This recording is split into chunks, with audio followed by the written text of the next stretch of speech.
Did you know that some of Trieste's most iconic historic cafes played a crucial role in shaping history? Just last month, the city celebrated 70 years since its return to Italy, a journey that began in these very gathering places. More than just spots for coffee, these cafes were vibrant hubs where intellectuals met, ideas took shape, and history was quietly written. What makes these cafes even more intriguing today is their unique mix of Viennese tradition and Italian style, creating a cultural and culinary experience you won't find anywhere else. Plus, I have a little challenge for you. Ordering coffee in Trieste is not what you expect. Figuring out what to ask for is all part of the charm. Keen to learn what makes these historical cafes so unique? Let's take a closer look. Antico Ristorante Tommaseo. Caffè Tommaseo.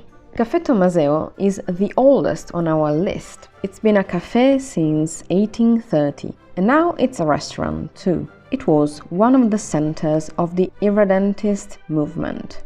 Located on the seafront next to Piazza Unità, at the very edge of the Theresian Quarter, or Borgo Teresiano. You should know about it if you watched the previous episode about Bora.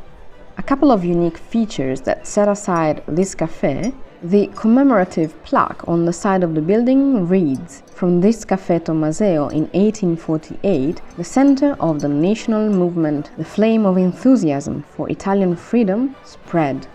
The founder of this cafe introduced Trieste to ice cream, no less, and in 1845 to gas lighting too. Here is my challenge for you. How to order coffee in Trieste. How would you order this cup of coffee?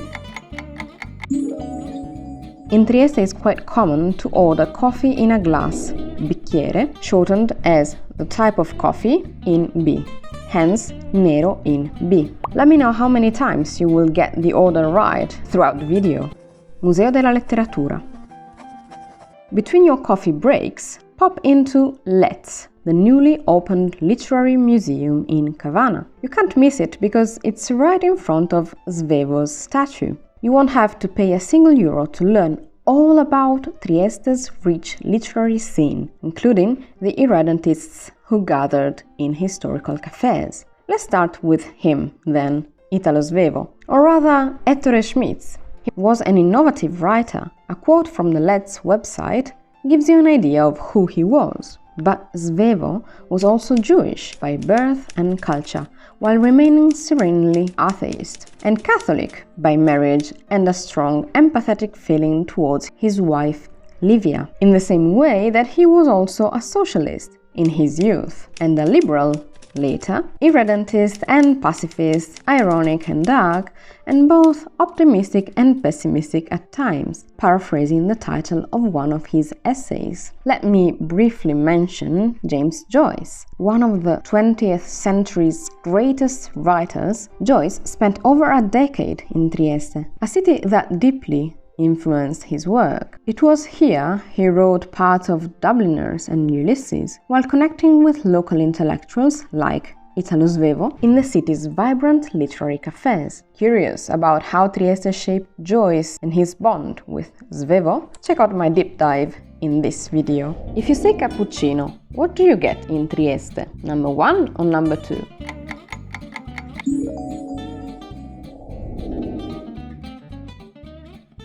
Umberto Saba. Among Italy's most beloved poets, Umberto Saba found inspiration in the streets and soul of Trieste, his lifelong home. Through his poetry, he captured the city's unique blend of cultures, its everyday life, and its quiet struggles, turning the ordinary into the profound. Along with the big three I just mentioned, there are many intellectuals who call themselves irredentists. To name a few, Carlo and Gianni Stuparic, Pier Antonio Quarantotti Gambini, Virgilio Giotti, Scipio Slataper, Giorgio Fano, and others. We'll talk about their movement in another episode, so you better subscribe so you won't miss it. Caffè degli Specchi, Caffè of the Mirrors. Caffè degli Specchi, a Trieste landmark since 1839, sits in a perfect spot on Piazza Unità, with stunning sea views and plenty of sunshine. Known as the Café of Mirrors for its historic glass panels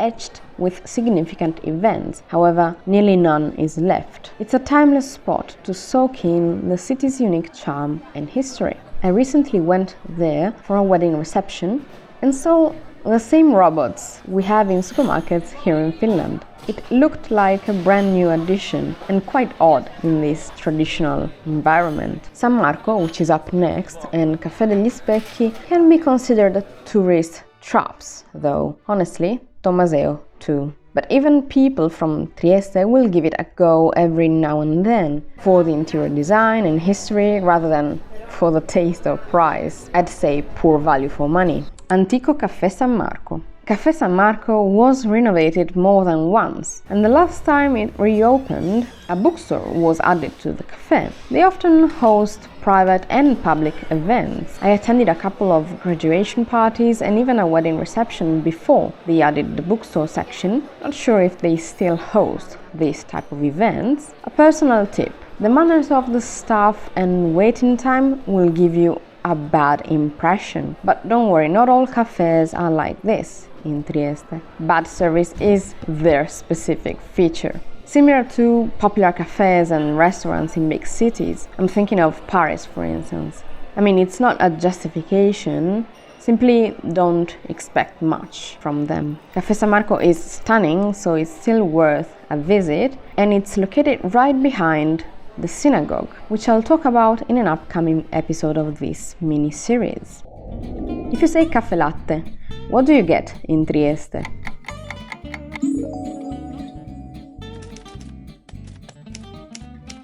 Next on our list of literary cafes, we have the Pasticceria Caffè Pirona, Pirona pastry shop. Located in Largo Barriera Vecchia, a bit off the typical tourist path, Pasticceria Pirona is famed for its elegant Liberty style and historic charm. It was a favorite of intellectuals like James Joyce, who began writing Ulysses here. Famous for traditional pastries such as presnitz, putizza, pinza and krafen, Pirona offers a taste of the city's rich past. Antico Caffè Torinese. A historic café that maintained its original wood and brass features has been a Trieste landmark for over a century. Now known for its mixology, cocktails made with high-quality ingredients, it's a great place to enjoy a drink in a classic, relaxed setting. Caffè Stella Polare. Caffè Stella Polare, located in Piazza Sant'Antonio in the Borgo Teresiano, we discussed it in the previous video, remember? Was once a popular spot for intellectuals like James Joyce, who taught at the nearby Berlitz School, Umberto Saba, Italo Svevo, and many others. Today, it offers a peaceful tea room, perfect for a quiet break, and hosts art exhibitions in its main hall. Illy Coffee.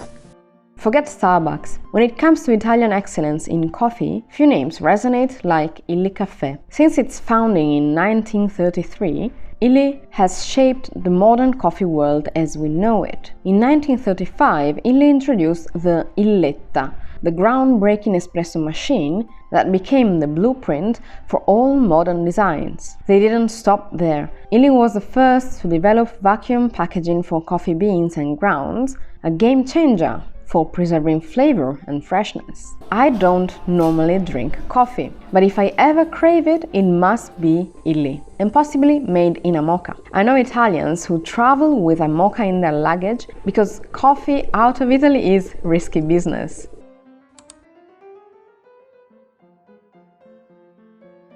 Did you know that Finland holds the title for the highest per capita coffee consumption globally? We're talking about 4 cups, large cups, not espresso-sized coffee. The irony of being Italian, half Ethiopian, living in Finland and not drinking coffee. I know, shame on me. But I do love the aroma of freshly made coffee. If you ask for a latte macchiato, what do you get in Trieste? Be careful with this one, because if you ask for latte, you will get a glass of cold milk and nothing else. Yes, because latte means milk and it comes from Italian, so don't expect it to be just like a latte you would get anywhere else. Here are a couple of modern literary cafes I would recommend you. Knulp and Lovat. Both are perfect places to present your book or join interesting discussions. Both are bookstores and coffee shops at once. Knulp hosts plenty of events, offers ethical trade products, which include the #1 reason I went back this autumn, despite having very limited time: Guaraná. Lovat is definitely more recent, less aesthetically pleasing, but rich in events and at the heart of Viale 20 Settembre, which is a bustling area, mostly for locals, and in this period it hosts the Fiera di San Nicolò, St. Nicholas Fair. Back to Lovat, here you have a large bookstore that encapsulates a coffee shop overseeing the Viale. And it's just a few steps from Caffè San Marco and the synagogue. If you say caffè macchiato, what do you get in Trieste?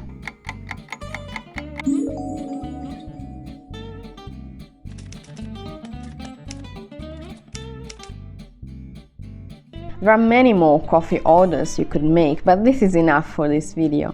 How many did you get?